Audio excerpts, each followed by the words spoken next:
Well, hello, everybody. Welcome back to Cocktails and Rocktails with me, your most notorious groupie, Alice Rouse, author of We've Got Tonight, these other little ebooks right here. Where you can get that, my merchandise, everything you guys know is down in that description. So go down and fiddle about, because you know I love it. What I love, you guys, the most is everybody here that's making this such an amazing community, family, channel, and how we're growing, and friendships, and everything that everybody feels so comfortable to share and to bring to this channel.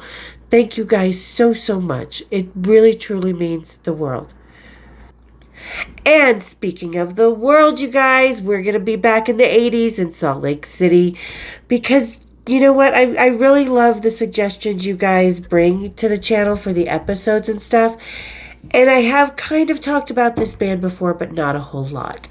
And we are going to have...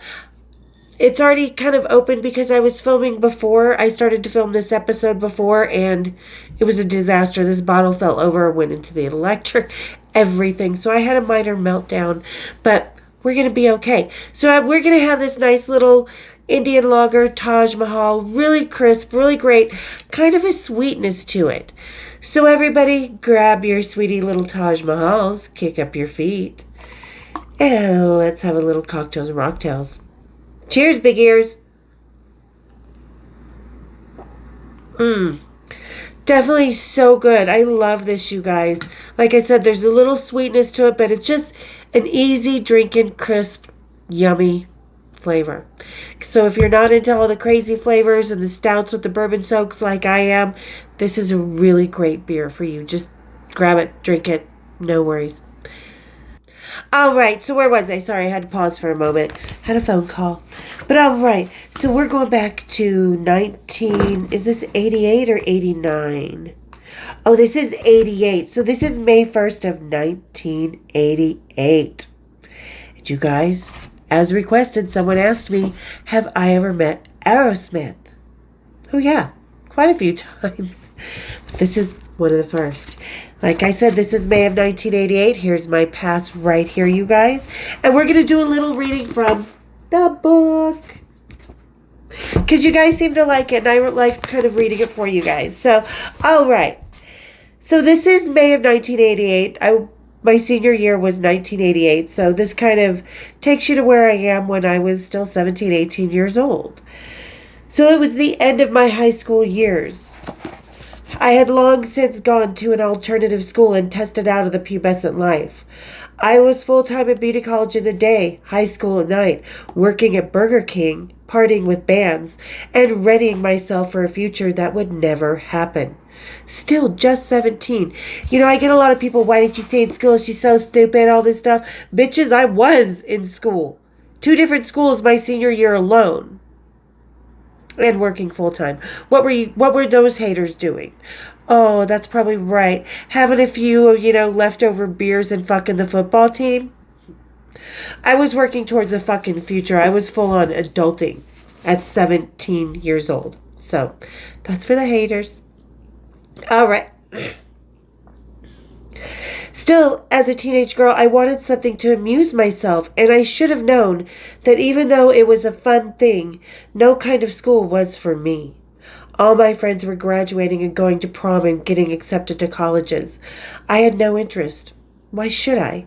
I had rock stars giving me the world already. I had quickly gotten lost in an identity that would consume me for the rest of my life, and boy, is it consuming. People think that's all you are. But who was I to complain? I was the top groupie on my way to a life degree course, and of course going to run away to the left coast before the age of 20. Or was I? Because I always thought my senior year I was going to go to beauty college and move out to LA and work at Long Hair Rocks. But that, I just found to be kind of typical, and as we know, I was never typical.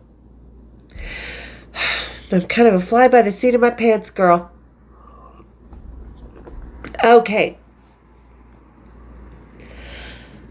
With rock and roll becoming more hardcore, I found newer and better bands coming out of the East Coast. New York City was looking better to me every day. The left coast was going out of style like Studebakers. So, of course, when East Coast legends Aerosmith came to Salt Lake City, I had to conquer that guitar player, Joe Perry. He was the wild horse that was rarely ridden by anyone but his wife. To mount him would be a feat that would turn any groupie green with envy, and who was I to pass up that challenge? Because you guys know, this is most of the guys, 90% of the men I've dated with before people start calling me the home-wrecking groupie whore, 90% of the guys that I had been seeing at this time, nobody was married. Not James Hetfield, not Steve Jones. 90% of the men that I've seen throughout my life were not married. Closer to 98, about 2%. This was one of them, and one of the only ones I knew. And let me give you a little bit of a backstory that I never gave anybody. I'd come across Aerosmith before. His wife was with him out on the road. She pulled me to the side, and I was already with somebody. She pulled me to the side, and not her husband, and someone from the opening band.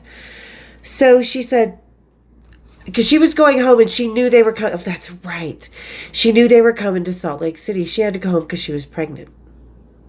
She pulled me to the side and said, I want you to stay away from my husband. I know you're going to be in Salt Lake City, and I know they're coming here soon.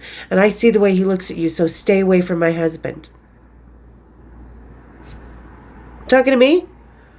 Why do you think I'm after your husband? Why are you warning me? I'm not after your husband. I've made no move towards your husband, bitch. I'm going to now. And this is where we're at. Okay. So Kristen and I went down to our usual spot on the sidewalk behind the Salt Palace the day of the show and resumed a conversation with the old man security guard that had become our most valued companion. Because ladies, those security guards, those local roadies, they'll tell you the ins and outs. And they will be bitches to people who are not nice to you. So always make friends with everybody on the scene. Because no matter what, we all have value. We all have interest in what's happening that day in bands and everything. We're all there living the same experience, just in different outfits. He stopped anyone we said to keep from coming across into our territory, because by this time in 1988, the Salt Lake City Welcoming Committee was the top group of girls in Salt Lake City. I'm not saying that to be a bitch. I'm not saying that to any reason other than this is a fact. We had made our name, Kristen, Danny, and I. And Daviny was on her way a little bit later, but we had made our name already, and we were the ones that people looked up when they came into town, whether they knew us or not. Because the rock stars talked back then. All right. He stopped anyone we said to keep from coming across into our territory and would be quite the key in changing the backstage scene forever soon enough. I ran into a girl who tried to stop me from Eric earlier in the year. That was Cammie. Eric Carr. And she apologized for grabbing me and trying to knock me down.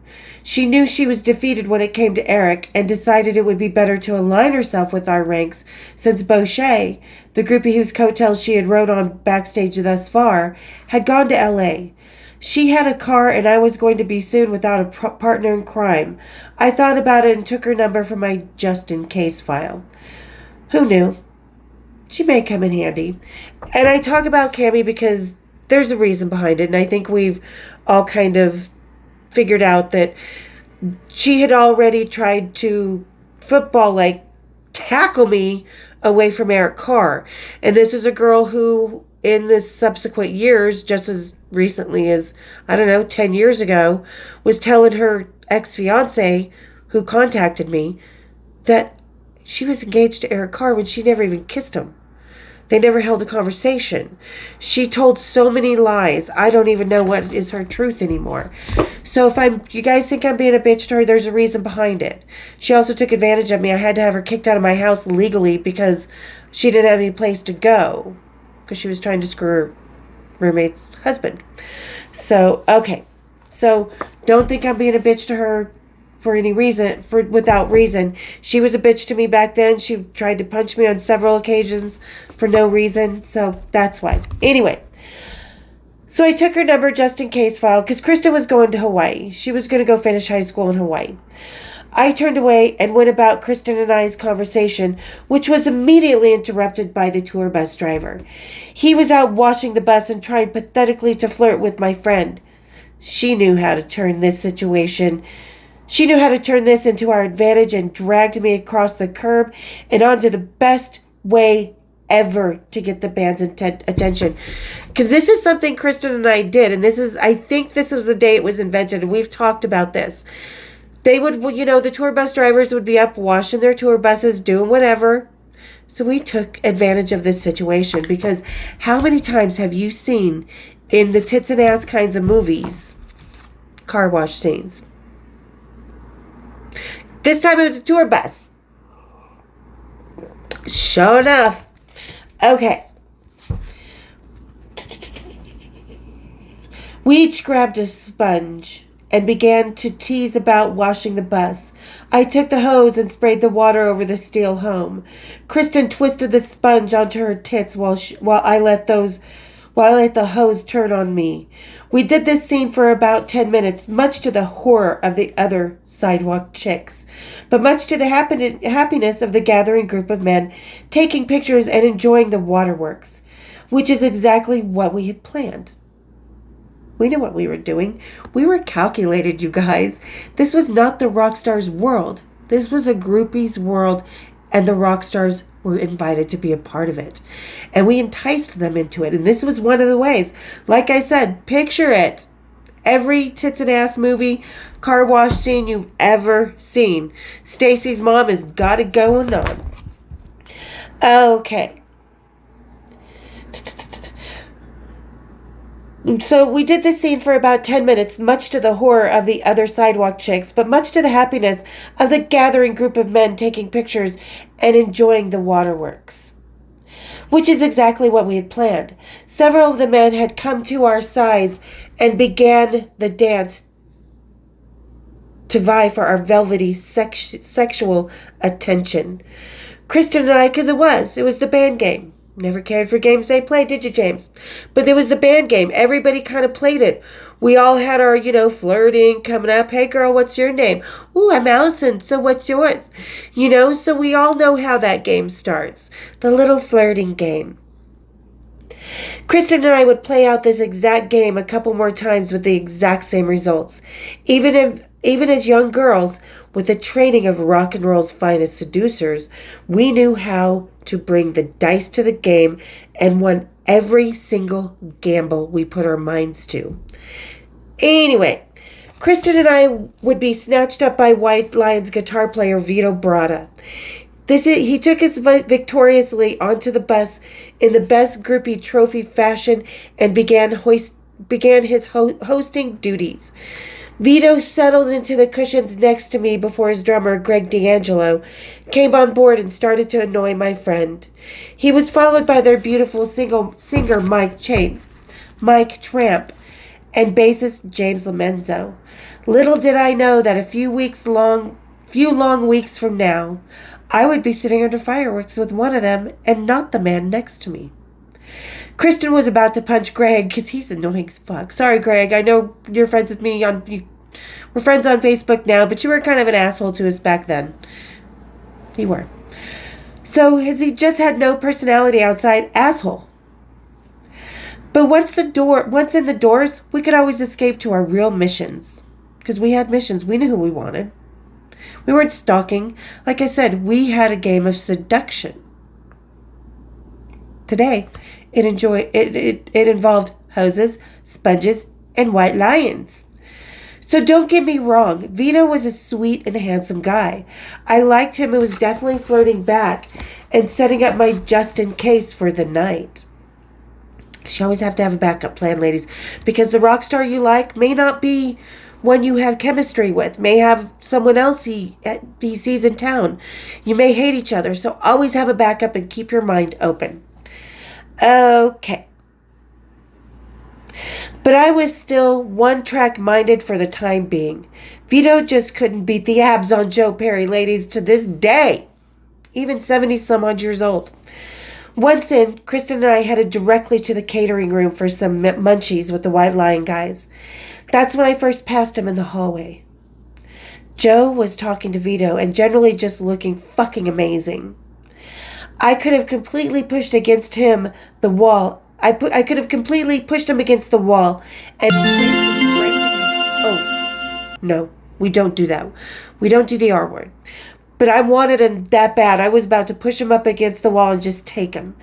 Vito introduced me and Joe looked into my eyes. He said they were the most amazing blue he had seen. All I could think is that they would look even better if they were looking up at him while he was on top of me. They did look better.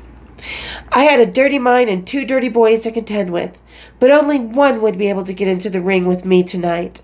I ended up walking away with Vito and sitting on the side of the stage for White Lion's show. When their new hit Wait began to roll off the band's fingertips, I, of course, jumped to my feet and began dancing in the most seductive way. As we all do on the side of the stage, ladies. We love it. Thinking I was just doing it for Vito's pleasure, but ended up securing my own pleasure. Things happen. All right, little drink some more pleasure before we get on to even more. Okay. Fortunately for me, I'm OCD, what can I say? Fortunately for me, behind me where I could not see was Joe Perry. He was looking my way and beginning to like what he saw even more, even better. Joe had an opening to steal me away from Vito. Since V was playing on stage, he couldn't protest a not-so-subtle takeover. Joe smiled at me as I caught him and came up the stairs. He yelled into my ear, wondering if I was with Vito and making other small talk. I assured Joe that I was not with anyone. Vito, that I was not with anyone. Before the song could be over and Vito had time to come to the side of the stage and stop an interception, Joe leaned into Kristen and said something I will never know and motioned for me to follow him down the blackened stairs. And I did, knowing that behind me was Vito watching me and now going to be pissed. He's just cock-blocked. By Joe Perry. I hated doing that to him because, as I said, I liked hanging with him and really contemplated just hanging with him until Joe had stopped him in the hallway. It was just not cool, and that was the last show I ditched a rocker at. From then on, I always left the party with the same man I came with, which actually helped my reputation as a hard girl to get, but a good one once they did have you. So, and this is why. Because, ladies, if you were going to start the night with one guy and then leave him with another guy, you're going to get the bitch reputation. And those roadies come into town a lot more. But, so just, well, this isn't a very long one. We may have to keep reading. But so, yeah, I used to run around backstage, and there was times, I'm not going to lie, I would have 2-3 rockers at a time, if I wanted. Not because I was spreading myself thin, because that was just my desire from the night. I was just like, ooh, I see him, he's hot, I need him, okay, he's cute too. I have a high sex drive, what can I say? So, I had done that a couple times, but I learned there is a certain respect you have to have for the guy who's hosting you, and I don't mean that in like some weird way. I mean that because this guy's going out of his way to get you backstage, to come hang out, to bring you into the fold, to show you a good time. These days they have to pay for the passes and the tickets. So now it kind of changed. And this was the tipping point for me that I was like, oh, there's a whole etiquette here. So anyway, I went backstage to the catering room with Joe and sat for a while with him before he had one of those roadies take me to the side of the stage so he could get ready in his dressing room. I wanted to wait for a minute to avoid White Lion coming off stage for the obvious reasons. Joe slapped me on the ass and said he would see me later. Oh, would he see me later that night, all right. Joe just tossed me around like a rag doll and I succumbed to it all. I was having fun and laughing my ass off with the sexier than ever rocker. I would be stupid not to let him do what he wanted, and boy did he teach me a 2 or thing or 3. Another reason I love the older rockers. because they had moves, oh, that this girl used on the younger ones. They taught me a few things. As bad as I felt for being skeezy to an otherwise nice guy Vito, I do not regret walking off the stage with Joe Perry, and he was definitely worth the momentary guilt. So there you go. That's the first time I met Aerosmith. I've hung around other times, and we'll talk about it as we go along. I've actually talked about it before in the Mean Creep, Attack of the Mean Creep video. That was years later in Las Vegas with Aerosmith. So, kind of kept going backstage. And there was other times in Salt Lake City. I think I've hung out with Aerosmith about 5 or 6 times backstage. So there's more Aerosmith to come, you guys. Don't worry. There's so many more rockers to come. But like I said, this was really a tipping point in my life. I was doing all this stuff my senior year. I was hanging out. I realized there was backstage etiquettes that I had previously been breaking the rules. Don't be afraid to break the rules. Don't be afraid to live the life you want to. Don't be closed-minded to just one guy that, just because you had him in mind doesn't mean everything's going to work out. There's plenty of nights where, like Jakey Lee, I was hell-bent on Jakey Lee. Who did I end up with? James Hetfield's in a lot of years of Metallica. So, don't regret that at all. So there you guys go. There's my little Aerosmith night. Like I said, that was how I met them. Just went there, and that's kind of how Kristen and I started washing the buses. And trust me, that worked back then. Like I said, every tits and ass movie you've ever seen has some sort of wet girl washing the car, spongy, squishing down on yourself. And these other girls, they had their big hair done and their outfits that they had just spent, mommy and daddy's money on. And Kristen and I were like, we don't care. Shh, here we go. We are playing the game, and we are here to seduce you, and we are here to get what we want. And we pulled just about all the punches out. And I don't mean literal punches.